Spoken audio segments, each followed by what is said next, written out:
配圧。イギリスの鉄道網を延伸しさらに勢いづく我らの HK 鉄道。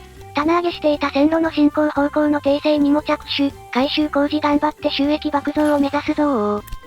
まずは前回から引き続き、ユーラシア大陸側の複々線化工事と進路方向の訂正。地道な作業。4車線なのになぜか2車線しか補給できない補給塔。堅くなに4カ所設置を拒まれ2車線のところに移設した。細かい作業してると今まで見えてなかった変なところに気づくよね。多少間違ってても運行自体はできてるから変なタイミングで気づくぜ。そんな感じで改修工事してたら四半期報告、収益は200万ほど増え好調。急行を増便したのが効果あったっぽいな。でも工事の影響もあって、走行距離は減ってるし遅延や故障が増えました。伸ばせるところを伸ばしておこうと思い、リールの乗客と貨物の需要を確認。ランスパリオルレアンオセール全部需要あり。って今までルート設定してなかったのかよ。ごめんちゃい。そんなわけでたまりに溜まった乗客と貨物を運ぶため、隣接してリールに新たな駅を建設。そしてサクッとランスと接続。これでリールも急行路線の仲間入りだぜ。新リール駅をドーバー海峡橋方面に接続。隔離された急行ではないけど、これでイギリス方面にも行けるってことか。ロンドンの需要確認したらさほど旅客も郵便もないみたい。近隣のオックスフォード・ケンブリッジの方が需要あるのな。イギリス方面は少なめで大丈夫そうかな？今度はいい感じに発展してたアイントホーフェン周辺を改修工事。都市が発展したら旅客や郵便も運びたいけど、ただの複線だと列車増やすと渋滞がひどいんだよな。そんなわけでがっつり改修工事だー。結果こんな感じになりそうろ。ビジネスとの接続が少しコンパクトになったかな？線路も複々線化完了。ドイツポーランド周辺の旅客と郵便の需要を満たす列車を増便。いっぱい運んでさらなる利益を追求するのだ。発展滞ってる都市も結構あるので、物流も適当に追加しときましょ。だな。贅沢に線路を敷いたイギリスは発展目覚ましく、マンチェスターがもう発展。早速蒸留酒製造所建設。てなわけでお近くの果物農場を支線に接続。支線につなげば大体どこにでも運べるってのは工事が楽でいいぜ。複々線の分岐の敷設も手前からつなげるだけだからすぐ終わったよ。それだけだと左側に行けないから、手動でつなげるの忘れないようにな。そうでした。最初に線路敷設した時に駅作っとけよって感じの場所の伐採場に駅を建設。そう思うならなぜ作らなかった？隣の駅と近すぎるから線路変更期厳しいかと思って、後から作るつもりが傾斜がきつかったんだよ。忘れただけかと思ったら意外とちゃんとした理由だった。そんなわけでサクッと接続を置く。ほんとリバプールと目と鼻の先の駅だな。心配してた線路変更期も4車線で無事敷設、橋の上は設置できないかと思ってたけどやったらできた。意外となんとかなるもんなのな。左よーし、右よーし。景観もいい感じの橋ができたぜ。こういうの好き。そういえばパリの急行駅に、レストランと屋根付き市場を建ててたのでご連絡。4週間でレストランが1万3000、市場が6000の収益でした。1月の半ばになってゲーム開始10年経過してたことに気づいた。せっかく1840年代の研究使えるようになってたのに、開放忘れるとはやっちまったな。ポイントは溜め込んであるので早速開放してきましょ。しれっと3000ポイント近く貯めてるから、一気に新しい機関車アンロックだぜ。こちらが新たに追加された混合の列車リマト。そして上位互換のジェニーリンド号。列車配備されることなく上位互換が出るとか、リマト残念すぎなけん。急行に適したアイアンデューク。時速71キロ、もうガチの自転車乗り以外は自転車じゃ追いつけない速さだぜ。そして混合のライン。62キロで牽引力も高い。そして最高速76キロのルコンテナン。貨物はラインで特急はルコンテナンを使うことになりそうだな。肉体労働多そうな貨物列車はマリサカラーに塗り替え。でも HK 鉄道は貨物列車がメインだから悪い気はしないぜ。ルコンテナンもカラーチェンジ。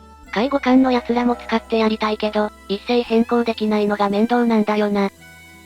そんなわけで貨物でメインに使ってる GM アメリカンをすべてラインと交換。車両271台を1350万で交換。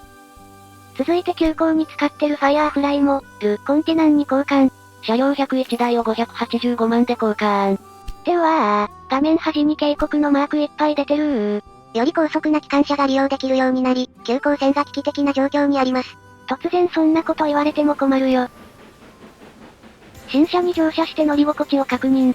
最高速も速くなったけど、心なしか加速も速くなった気がするぜ。ルコンティナンが時速70キロに到達しました。さすが新型、これなら一気に収益爆増も夢じゃない？車両の全交換で2000万くらい使ってるし、いっぱい稼いでもらわないとな。スピードもいい感じに出てる。どんどん都市に物資を運び込むのだ。次の四半期報告が楽しみだぜ。さて車両交換が終わったけど資金はまだ3000万ほどある。イギリス進出再開だ。カーライルを抜けたらもうスコットランド方面だな。8車線を最短距離で行き繋いだら、路線変更機が長すぎで設置できなかったけん。もうこれ片側路線変更機いらなくね？なんかバグりそうだし変な設置方法はなるべく避けたい今日この頃。そんなわけで駅の設置場所をギリまで離した上で線路も若干迂回。線路変更機の上で他線路と合流とかもできないから、多少余裕のある敷設をしないと後で困るもんな。そして狭い隙間を縫うようにカーライルに接続成功。これだと下りにしか行けないから後で上りの工事もしないとだぜ。あいよ。お次はスコットランド首都のエディンバラ。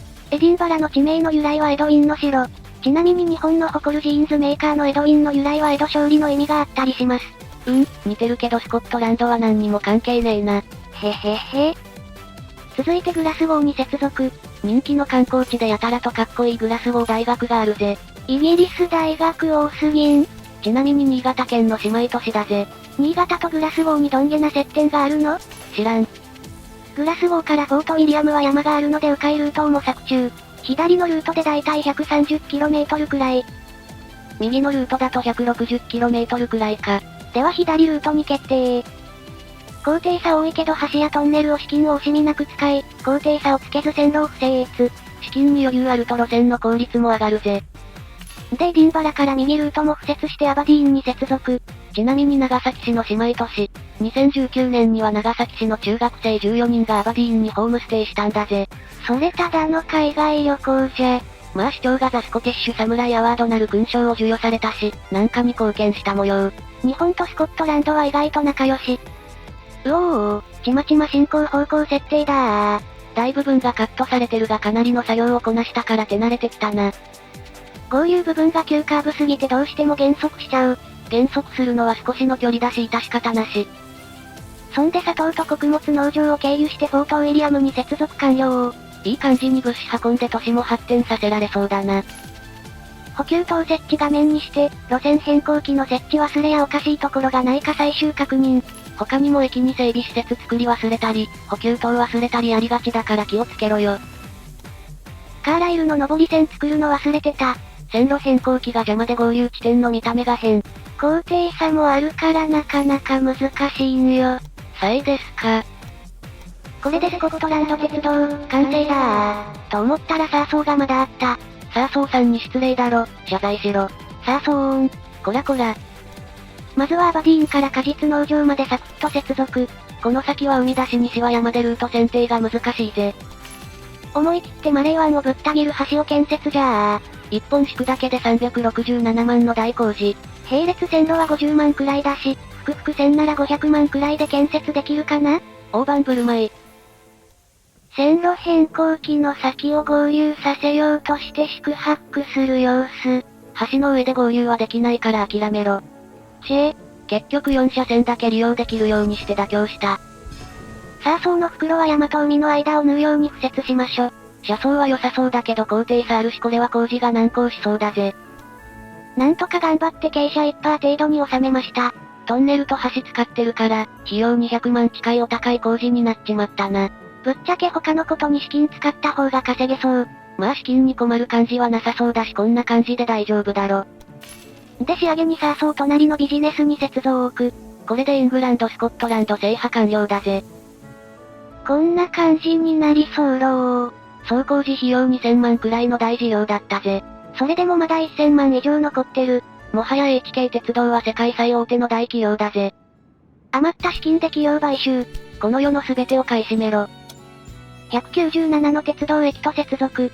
200駅がもう目前だぜ。そして積み荷待ちで止まる列車。もはや日常のストライキ。新型列車が早くて送り先がいっぱいになっちゃったかな？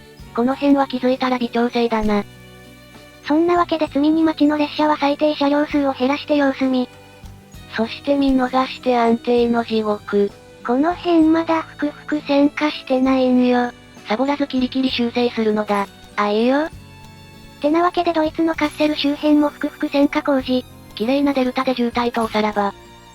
こんな感じになりました。都市を結ぶ環状線に合流する感じ。投炭式ホームをなるべく使わない方針だけど、これが一番スッキリするね。路線変更機の設置とかミスらなきゃ、一応普通に動きそうだしこれも捨てがたいぜ。そしてこんだけ改修工事したのに、まだふくふく線化終わってないところ結構ある。まだまだいっぱい遊べそうでよかったな。単純作業はお断りだよ。まあ文句言いつつも楽しい改修工事。四半期報告です。500万の収益増加きたー。開放した新車両の成果が出たみたいだな。純利益も3000万の大台突破だー。開始時の資本が300万だったのが嘘みたいだぜ。走行距離は前回より7万5000キロほど増加。さすが新型。遅延は増えたけど故障も結構減って改善されました。故障にも強い感じっぽいな。それでは多額の費用をかけて敷設したサーソーから新車両に乗ってマレー湾の車窓を見つつ今回はここまで。普通に夏風邪ひいたりで更新遅れ気味ですが、ガンガエーという方は高評価ボタンをなしゃーす。ついにイングランドスコットランドを制覇したレイム、果たして次はどこに進出するのか？気になる方はチャンネル登録がおすすめなんだぜ。ではまたお会いできることを願って。じゃ、またねー。